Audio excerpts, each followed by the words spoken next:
Hey guys, Hobo here, and I'm here with home update number 12. And since I didn't have a lot of time, I just made a few updates to the SS Athena, so there's nothing anything new. And no, I was just kidding. So yeah, I went ahead and I made the new battleship like I said I would. And this one's name is the Swordsman.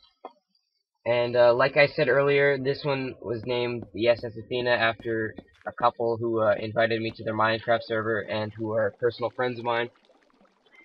And I decided to make her other half, which is the more violent half.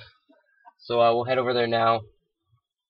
And yeah, Swordsman's a fellow D-Crew member of mine, so I decided, hey, why not build something for him as well? So yeah, this is the battleship. It's got the Canadian flag on it because he's a try-hard Canadian. And like I wasn't lying about the being strapped for time thing. I didn't make a beta 1.5 video purely because I didn't have any time. And yeah, I'm really sorry for being like a week or two behind normal schedule here, guys. But this took a lot of time to build, and I really appreciate all the people who spammed me with comments asking for the save and not really caring what I had to do. So yeah, that's really appreciated. But as you saw before, there's 3 entrances. This one's right at the back, so we'll take this one, be symmetrical, fall in the water. So yeah, this is the back entrance. You just hop onto the rudder, go up the ladder. It'll take you right up to the steering area. As you can see, I made the same setup as that one. I really wasn't original on this point. As you can see, this boat is pretty massive. I'm sure there's bigger ones out there, but this one is mine, my design, pretty big. A lot of wood. A lot of wood. Since I'm releasing the save file with this update, I pretty much cut everything down fresh from my tree farm because I didn't want to mess up my supply, because you guys, you'll be the ones using it if you play on the save file. So yeah, you saw the steering area. We'll just go onto the main deck quick. And as you can see, there's 2 masts. I'm not sure if I'm pronouncing that correctly, but the plural, but there's 2 of them. We'll head up to the crow's nest. Sorry, I looked up the name this time, so I didn't just call it the bird's eye view. This is the crow's nest. It is actually circular this time, so that's pretty cool. You can see the Canadian flag. You can see all the chunk errors everywhere. Yeah. It's a big desert over there. There's another big desert over there. If you were wondering and you didn't watch my last video, there is a little path right where I'm looking. Point at it right there. That leads to the lake in front of my house, so if you're playing on the save file, that's how you get here. There's just a little path through the land, and it'll just take you out here. Shouldn't have a big trouble. You can see the SS Athena from my house anyways, so if you're on far view distance.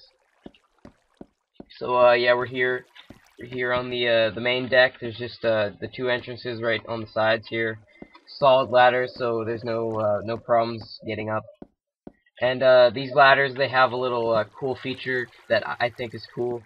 Occasionally you'll walk by a ladder and you'll kind of climb up them, but now that Notch made it so you need to have solid ladders, these don't work, but you just jump and you'll be on the ladder. So yeah, it's pretty cool. You never accidentally get knocked up or whatever you're doing. That was unintended. But this is the bow. Just head up right up here. This little spine goes through the entire length of the boat. So I thought that was a good way to end it. Just a little point. We'll go to the captain's quarters. It's pretty much a carbon copy from that boat. A little bigger, of course. It's got the 5 bed. It's got the map chest and the food chest again. These are empty. Like I said, I was very strapped for time while making this, so every chest in this entire boat is empty, so you can kind of fill it yourself. So that's pretty much it for the main deck. There's two ladders right there, but we'll go check out the front quick. So this boat, or this, what am I saying? This room actually has a purpose this time. It actually is 2 stairwells. that leads you down to the cannon level. Like I said, Swordsman is the violent one of the two. Just kidding with him, but there is 8 cannons, and a few people suggested that I use dispensers as cannons, but I actually want to do this right. So I made 8 obsidian cannons, each with automatic firing sequences, so you don't have to smack them, which probably wouldn't work in the first place. This is how you're supposed to make a cannon. So I'll do a little demo at the end, but we'll do the rest of the tour here. This is the storage, once again all empty, but there's plenty storage. So we'll head down to the bottom floor. So this is once again the crew quarters area. You have the mess hall, big long table for everyone to chill and eat at. You head up here, you got the same bed and personal chest setup. At the front you once again have the first mate bed with the 2 personal chests. And since boats, you're out at sea for a long time, we have the bathing area at the back here. And these are really just disguised infinite water springs, and you'll see why in a second. So that's pretty much it for the tour. This took me forever to build, so I hope you appreciate it. But this is the boat, this is the Swordsman, and it's pretty big, but it's pretty simple. It's not very complex. It's got the cannons and the main deck here, and you can add whatever you like. So, like I said, I'll do a demo, but first I'll explain to you why I have the bathing area down there. So, if you have a situation where you're loading up, say the dirt is TNT, you're loading up the TNT, and you accidentally get rid of the source block, that's what the bathing area is for. You're supposed to be able to refill it somewhere nearby, because you need this water, or else you'll just blow up part of the boat. So, like I said, I'll do a demonstration here. I had the mob farm implemented in the update number 9. So, that's where you supply yourself with TNT. Everything's fully automatic. You basically just fill it up exactly like this. You can try double layer for more firing power, but it doesn't work very well. Don't try it, trust me.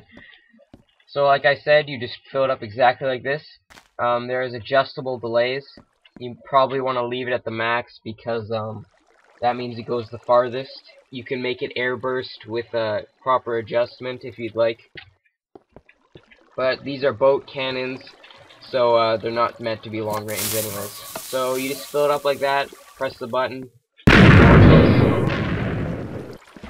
It will not reach the SS Athena, so there's nothing to worry about blowing it up if you fire it this way.